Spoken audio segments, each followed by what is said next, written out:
Let me see, find strength and solace not in your cunningness. Wait a minute, where did I go at? I dropped way right here, didn't I? A child's strength lies in their imagination, right? That's why you let them play. That's why you don't tell them to be quiet. You let them play because that's where their inner strength, that's where they connect to their source, right? Their higher self, which is them in the present, them in the future is who they're talking to. They're talking to themselves as a little one. Okay, this is a good analogy, right? They're talking to, oh, y'all can't see it. This is them little, right? This is us little. But this is our mom or dad, but this is us little. So when we're talking to that other person, just pretend this is y'all, your higher self, but you don't see this higher self. You only see, you know it's in you in your imagination, but this is who you're talking to, your future self. So this is your little self. This is your big self.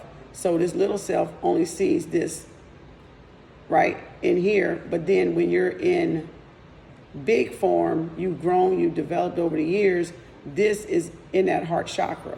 So this was who you were talking to in imagination sense when you were little.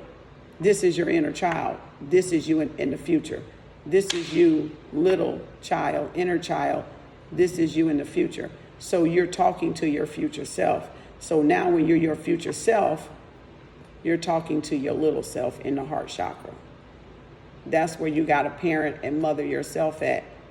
So depending on how you were raised, depending on if you were abused, neglected, left alone, or mistreated, that would be how this child would behave, or the belief systems that they were shown, especially in those 0 to 7 years. The most important of a child's life is 0 to 7 years, because that's where those core beliefs are ingrained. That's where we, like he said, we're taught. The child doesn't know right or wrong, doesn't know good or bad, doesn't know possible from impossible, because they haven't been brainwashed. They haven't been put through the ringer like we have, as the adults have, with all this stuff thrown at us, all these spells, all these television, all these billboards, all this da-da-da-da-da-da. This child doesn't know all that yet. So that's the innocence, is their strength. And a lot of people have lost their innocent child nature, and that's what make them dead. That's what make them powerless, because it's been stripped. It's been stripped from them. They don't know what a child nature is. They don't even know what it looks like. You know, they don't know, you know. So you got to let your kids be your children. You got to let children be children. I don't like kids. Kids mean goats. But you got to let children be children. You know, let adults be adults, but let children be children and let them play.